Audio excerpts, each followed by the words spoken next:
Assalamualaikum warahmatullahi wabarakatuh. Perkenalkan, nama saya Selvi Orija Satifah. Saya dari kelas Biologi A, Stambu 2023, Fakultas Sains dan Teknologi, Universitas Islam Negeri Sumatera Utara. Di sini, saya akan membuat sebuah video pembelajaran dari mata kuliah Fisiologi Hewan yang diampu oleh dosen saya, Ibu Sukriyah MSc.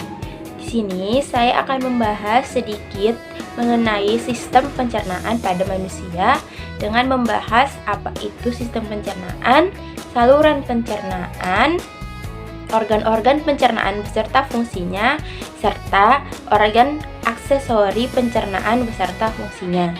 Saya berharap semoga video pembelajaran ini dapat memenuhi nilai ujian akhir semester saya pada mata kuliah ini, dan semoga video ini dapat bermanfaat bagi saya selaku pembuat video dan kepada teman-teman yang menyaksikannya. Selamat menyaksikan.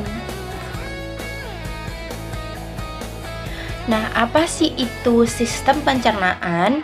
Sistem pencernaan merupakan sebuah sistem yang akan memproses atau memecah makanan dan menyerap sari makanan yang akan dibutuhkan oleh tubuh. Nah, sistem pencernaan akan mengubah molekul kompleks makanan menjadi molekul yang lebih sederhana sehingga nantinya akan mudah diserap oleh tubuh. Artinya, sistem pencernaan ini akan mengubah makanan menjadi molekul-molekul yang lebih kecil dan lebih sederhana melalui bantuan enzim-enzim, sehingga nutrisi dari makanan ini tadi akan mudah diserap oleh tubuh kita. Nah, apa saja sih enzim-enzimnya? Kita akan bahas pada organ-organ pencernaan nantinya. Nah, secara umum pencernaan itu terbagi menjadi dua loh. Yang pertama ada pencernaan mekanik dan yang kedua pencernaan kimiawi. Apa sih pencernaan mekanik dan apa sih pencernaan kimiawi? Nah, mari kita bahas. Pencernaan mekanik merupakan proses pencernaan makanan tanpa melibatkan enzim apapun. Contohnya itu pada gigi. Gigi yang sedang mengunyah makanan tidak akan memerlukan enzim apapun untuk membantu menghaluskan makanan. Dan yang kedua, pencernaan kimiawi. Pencernaan kimiawi itu proses pencernaan makanan dengan melibatkan enzim. Contohnya itu pada lambung. Nah, pada lambung makanan akan memerlukan enzim untuk dihaluskan. Selanjutnya, saluran pencernaan. Apa itu saluran pencernaan? Saluran pencernaan merupakan saluran yang terdiri dari tuba muskular yang membentang dari mulut hingga anus. Nah, saluran ini berisi organ-organ aksesori pencernaan loh. Contohnya gigi, lidah, kelenjar saliva, hati, kantung empedu, dan pankreas. Artinya, saluran pencernaan ini sangat panjang, membentang dari mulut hingga anus dan berisi organ-organ pencernaan dan organ-organ saluran pencernaan. Kemudian, apa itu fisiologi pencernaan? Nah, fisiologi pencernaan adalah ilmu yang mempelajari mengenai kerja sistem dan fungsi dari sistem pencernaan itu sendiri dalam keadaan normal. Nah, apa saja sih organ-organ pencernaan itu? Di sini kita akan membahas mengenai organ-organ pencernaan beserta organ-organ aksesori pencernaan dan fungsinya. Yang pertama, organ-organ pencernaan. Organ-organ pencernaan terdiri dari mulut, kerongkongan, lambung, usus halus, usus besar, rektum, dan anus. Sedangkan organ-organ aksesori seperti gigi, lidah, hati, kantung empedu, dan pankreas. Untuk mengetahui fungsi-fungsinya, mari simak videonya. Nah, organ pencernaan yang pertama adalah mulut. Dalam sistem pencernaan, mulut merupakan tahap awal terjadinya proses pencernaan makanan secara mekanik dan kimiawi, di mana secara mekanik yang dilakukan oleh gigi tanpa bantuan enzim, sedangkan secara kimiawi dilakukan oleh lidah dengan bantuan kelenjar saliva. Nah, mulut itu merupakan tempat pertama kali makanan masuk yang kemudian akan dicerna oleh gigi dan kelenjar lidah. Nah, pencernaan di mulut dimulai ketika kita memasukkan makanan, mengunyah dan mengoyaknya menjadi potongan-potongan kecil. Kemudian akan mencampurkannya dengan air liur yang kaya enzim pencernaan. Proses pencernaan di mulut melibatkan gigi dan lidah, di mana gigi akan mengoyak atau mengunyah makanan menjadi potongan-potongan kecil yang sedikit halus. Kemudian, lidah akan merasakan makanan dan mencampurkannya dengan air liur. Kemudian, lidah akan mendorong makanan menuju ke kerongkongan. Di lidah sendiri ada kelenjar saliva yang akan membantu dalam menghaluskan makanan. Kemudian organ pencernaan yang kedua yaitu kerongkongan atau esofagus. Esofagus memiliki fungsi dengan menyalurkan makanan dalam bentuk bolus dan faring menuju ke lambung.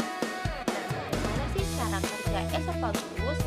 Esofagus bekerja dengan gerakan involuter melalui gerakan kontraksi dan relaksasi atau biasanya disebut gerakan peristalsis, di mana kita akan merasakan makanan disalurkan dari mulut, dari faring, dan di kerongkongan menuju ke lambung.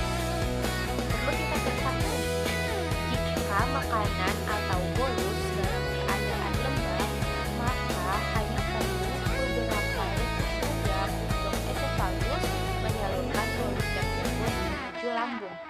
Namun, jika bolus dalam keadaan kering, maka esofagus akan memerlukan gerakan gelombang sekunder yang biasanya akan menyebabkan rasa tidak nyaman atau nyeri pada esofagus, dan itu dapat kita rasakan saat kita menelan makanan.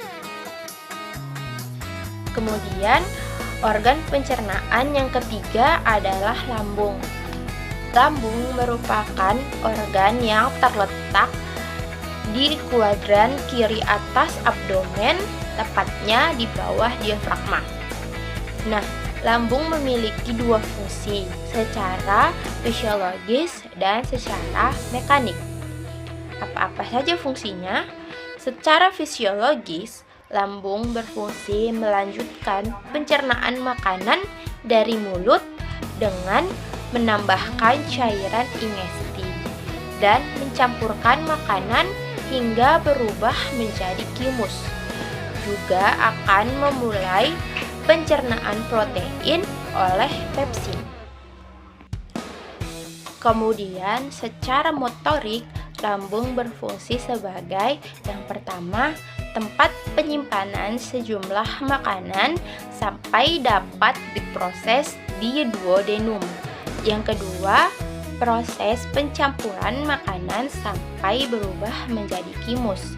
Dan yang ketiga, pengosongan makanan dari gaster ke usus dengan kecepatan yang telah ditentukan. Lambung menghasilkan cairan berupa getah lambung yang disekresikan oleh gandula gastrika di hampir seluruh dinding luar korpus gastricum. Nah, Getah pencernaan itu berfungsi dalam proses digesti makanan di dalam lambung. Makanan yang telah bercampur dengan getah lambung ini disebut sebagai kimus. Getah lambung akan mencerna makanan secara kimiawi karena di dalamnya mengandung zat-zat atau enzim. Apa saja zat-zat atau enzim tersebut? Kemudian, enzim-enzim atau zat-zat yang terdapat pada getah lambung antara lain asam lambung atau HCl yang akan membunuh bakteri dalam makanan dan mengaktifkan enzim pepsinogen menjadi pepsin. Yang kedua, enzim pepsin yang akan mengubah protein menjadi pepton. Yang ketiga, enzim renin yang akan mengubah karsinogen menjadi kasein. Dan yang terakhir, hormon gastrin yang mengaktifkan enzim trypsinogen untuk membentuk enzim trypsin.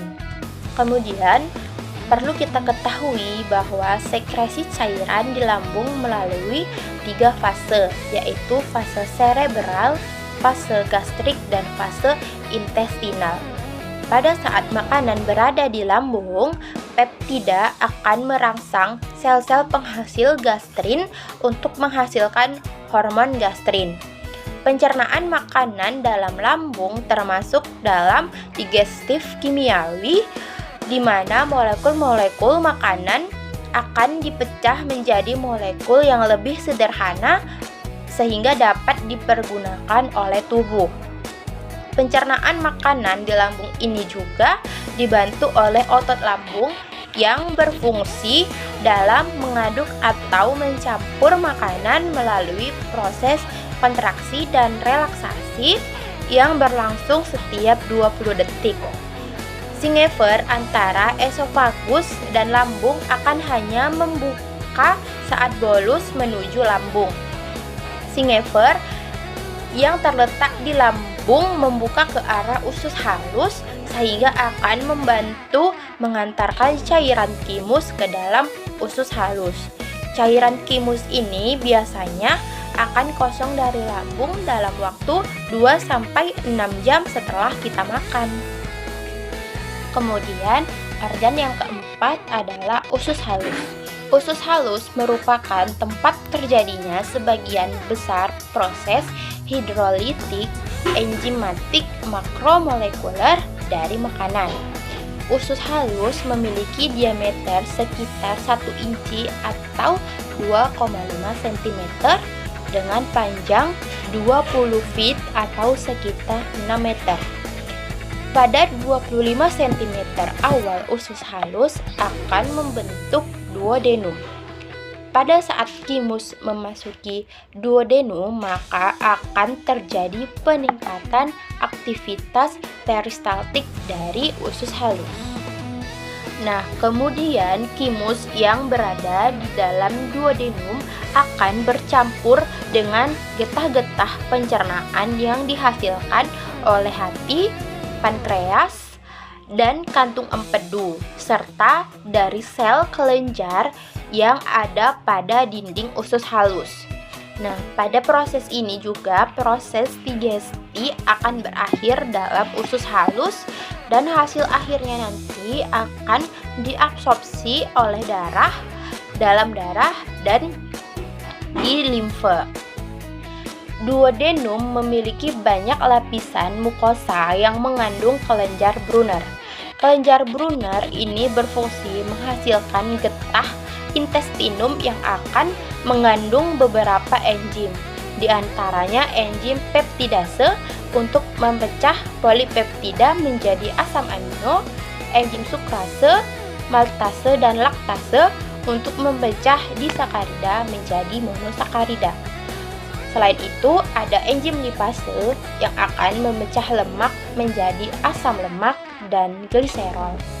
Bagian usus halus selain duodenum yaitu ada jejunum dan ileum, di mana bagian-bagian ini akan berfungsi dalam proses penyerapan dari nutrisi, air, dan penyerapan kembali. Kemudian organ pencernaan yang kelima adalah usus besar. Usus besar dimulai dari daerah iliaka kanan panggul dan memiliki panjang sekitar 5 kaki atau 1,5 meter, yaitu sekitar 1/5 dari keseluruhan panjang saluran usus.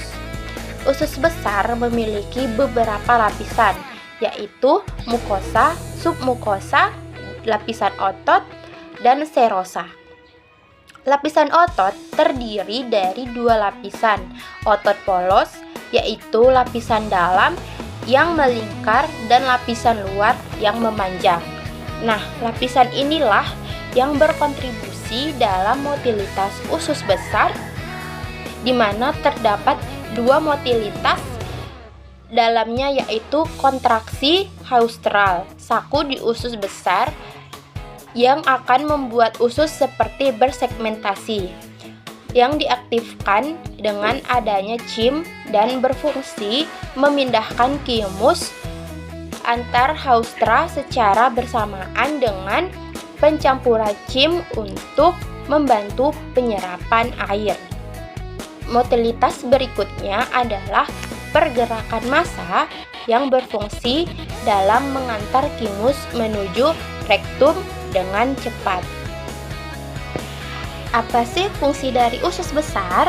Secara umum, usus besar berfungsi sebagai tempat penyerapan air dan elektrolit, memproduksi dan menyerap vitamin yang dibantu oleh mikroflora atau bakteri baik yang ada di dalam usus besar, kemudian menstabilkan kadar asam di dalam tubuh melalui zat bikarbonat yang dikeluarkan oleh lapisan mukosa usus besar, memproduksi antibodi oleh jaringan limfoid, serta membentuk dan mendorong feses menuju rektum untuk dibuang melalui anus. Nah, usus besar sendiri itu terdiri dari beberapa bagian, di antaranya sekum, kolon, rektum, dan anus. Mari kita bahas satu persatu. Yang pertama ada sekum. Sekum adalah bagian usus besar yang berbentuk menyerupai kantong dan berfungsi dalam menghubungkan bagian akhir usus halus dan usus besar. Bagian ini membantu proses penyerapan sisa air dan nutrisi di dalam kimus. Pada sekum juga terdapat appendix yang melekat pada permukaan inferior sekum dan mengandung jaringan limfoid pada sedikit serta berperan dalam kekebalan tubuh.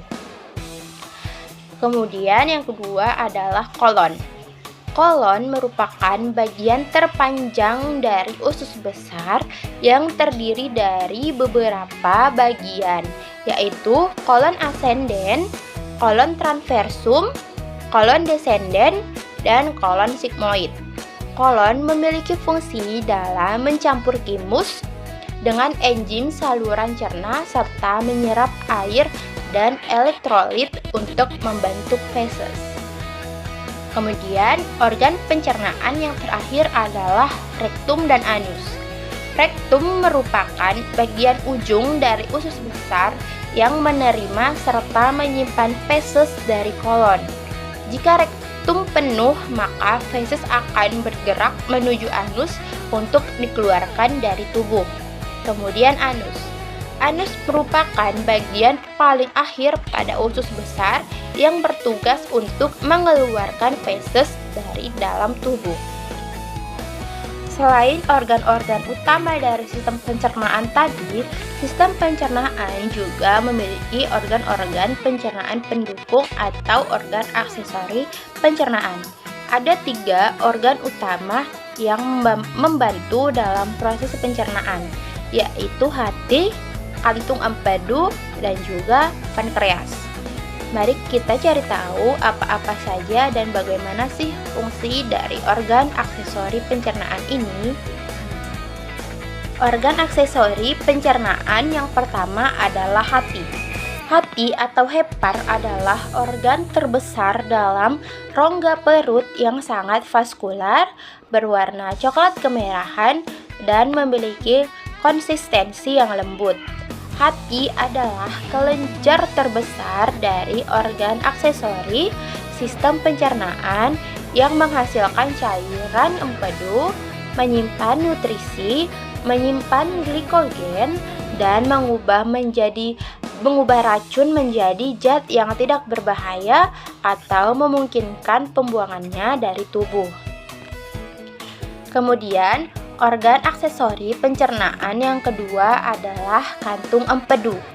Cairan empedu yang dikeluarkan oleh hati disimpan dan dipekatkan dalam organ berbentuk kantung seperti buah pir yang disebut sebagai kantung empedu. Yang selanjutnya akan dilepas ke bagian pertama usus kecil melalui traktus biliari. Traktus biliari merupakan saluran yang berfungsi dalam mengumpulkan dan menyalurkan empedu dari hati menuju duodenum atau usus halus. Fungsi utama dari empedu adalah membantu pencernaan dan penyerapan lipid serta netralisasi asam lambung. Kemudian, organ aksesori pencernaan yang ketiga adalah pankreas. Pankreas merupakan organ aksesori pencernaan yang terletak di belakang rongga perut, memanjang hingga organ limfa dan dikelilingi oleh organ pencernaan lainnya. Secara fungsi, pankreas ini memiliki dua fungsi, yaitu fungsi secara endokrin dan secara eksokrin. Dalam fungsi endokrin, pankreas ini menghasilkan enzim-enzim untuk membantu proses pencernaan, antara lain enzim lipase untuk menguraikan lemak, enzim amilase untuk menguraikan karbohidrat menjadi glukosa, dan enzim protase termasuk tripsin dan kemotripsin untuk memecah protein dan mengubahnya menjadi asam amino. Nah, setelah mengetahui apa itu sistem pencernaan, saluran pencernaan, organ-organ pencernaan, dan organ aksesori pencernaan, mari kita mengetahui bagaimana sih proses pencernaan makanan. Nah, proses pencernaan makanan dimulai ketika makanan masuk ke dalam mulut dan dihancurkan oleh gigi dan lidah di dalam mulut. Kemudian, makanan-makanan itu akan masuk ke dalam kerongkongan dalam bentuk bolus. Kemudian, kerongkongan akan membawa makanan menuju lambung. Makanan yang dihancurkan menjadi bubur oleh lambung akan diserap nutrisinya oleh usus halus. Kemudian, pada usus besar akan menyerap air dan membentuk feses. Setelah feses terbentuk, akan dimasukkan ke dalam rektum dan dikeluarkan melalui anus. Mengapa kita perlu makan dan minum? Nah, kita perlu makan dan minum karena tubuh kita memerlukan energi, nutrisi, dan cairan untuk melakukan berbagai aktivitas serta mendukung pertumbuhan tubuh. Kita juga harus memasukkan makanan dengan menu yang bergizi dan seimbang, yaitu buah, lauk pauk, sayuran, dan karbohidrat. Untuk itu, kita perlu makan dan minum agar sistem kerja tubuh kita stabil dan sistem kerja organ-organ pencernaan juga stabil. Nah, untuk mengetahui makanan-makanan yang bagus untuk tubuh kita, di sini saya menampilkan sebuah piramida nutrisi makanan, di mana pada piramida paling bawah yaitu kebutuhan pokok kita yang 50% kita butuhkan, yaitu terdiri dari nasi, roti, singkong, gandum, dan kentang. Kemudian piramida kedua yang kita perlukan sekitar 35% pada tubuh kita, seperti buah-buahan dan sayuran. Kemudian kebutuhan yang ketiga sekitar 20% dibutuhkan oleh tubuh kita, yaitu daging, ikan, telur, dan kacang-kacangan. Kemudian yang 5% dibutuhkan oleh tubuh kita, yaitu minyak, mentega, gula, makanan manis, dan minuman manis. Nah, dari materi-materi yang telah saya sampaikan tadi, dapat saya simpulkan bahwa sistem pencernaan merupakan kumpulan beberapa organ yang berperan dan menyediakan nutrisi tubuh melalui proses pengubahan serta penyerapan nutrisi dari makanan. Dalam sistem pencernaan, organ-organ yang terlibat melalui bantuan enzim-enzim juga melakukan fungsi dalam memecah molekul kompleks menjadi molekul yang sederhana dan mudah dicerna oleh tubuh. Oleh karena itu, sistem pencernaan ini berfungsi sebagai kumpulan organ yang memecah makanan, mencerna nutrisi yang terkandung di dalam makanan, dan membantu dalam penyerapan nutrisi. Sistem pencernaan sendiri terdiri dari saluran pencernaan yang dimulai dari mulut, esofagus, lambung, usus halus, usus besar, rektum dan anus, serta organ aksesori pencernaan seperti hati, kantung empedu, dan pankreas. Baiklah, cukup sekian video pembelajaran dari saya. Apabila dari materi-materi saya ada yang salah dan ada yang kurang, saya mohon maaf. Sekali lagi, saya berharap semoga video pembelajaran ini dapat memenuhi nilai ujian akhir semester saya dari mata kuliah fisiologi hewan dan dapat bermanfaat bagi saya sendiri dan kepada teman-teman. Apabila ada salah dari kata saya mohon maaf dan terima kasih telah menonton. Saya tutup. Wabillahi taufiq wal hidayah. Wassalamualaikum warahmatullahi wabarakatuh.